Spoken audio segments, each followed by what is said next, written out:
One of the few WNYU part-time professionals was Chief Engineer student Mark J. Milchman, who consulted with New York City public radio station WRVR-FM. Mark introduced me to the Chief Engineer at WRVR.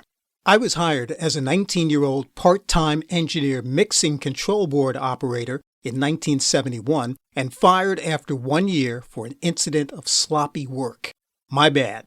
Moving forward, attention to detail was not just a priority, but a must.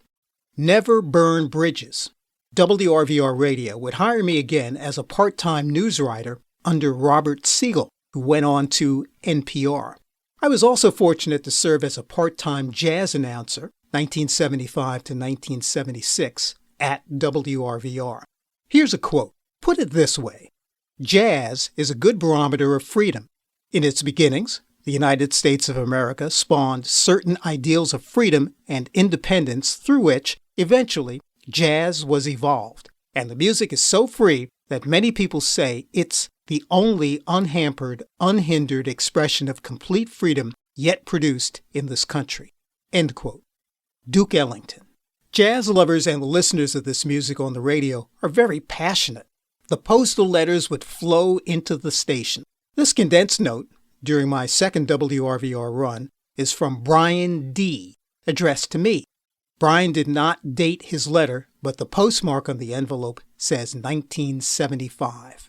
He says, quote, "People like yourself, who are either lucky and or skillful enough to be delegated power, must always be mindful of the responsibilities and ramifications of that power.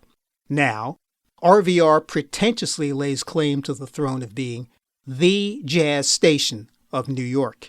You and RVR seem hell-bent on milking it for everything it's worth." End of quote. Page 1 of his 2-page letter contains some credible criticisms. He didn't like the new trends embracing his music, jazz fusion, smooth jazz, and disco. The tone of page 2 of his letter was worse. That's when the cursing, ranting, and obscenities started to fly. Your mindless calling for Pharoah Sanders and Archie Shepp to climb on the bandwagon almost made me retch, and it made you out to be a pimp. Musicians Sanders and Shepp are hardcore jazz purists. Some listeners just don't have a sense of humor.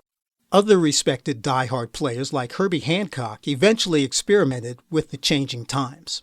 It's too easy today to get hate mail from the haters who flock in by text or social media. Before internet, listeners with strong opinions had to be motivated to write and communicate by postal mail. Most of the letters I received were upbeat, even at Jazz Radio 106.7 RVR FM. Listeners write by postal mail to request songs, to express their admiration for what you are doing, and very often to ask you to record songs. I never recorded songs to send to listeners via an audio cassette or tape. They would have to create their own mixtapes. 15-year-old Pete H. wrote me in a 1-page letter in 1982. I won't include his praise for me, but this is the essence of his note. Quote, "I'm interested in becoming a DJ. Could you tell me how you started in the radio business?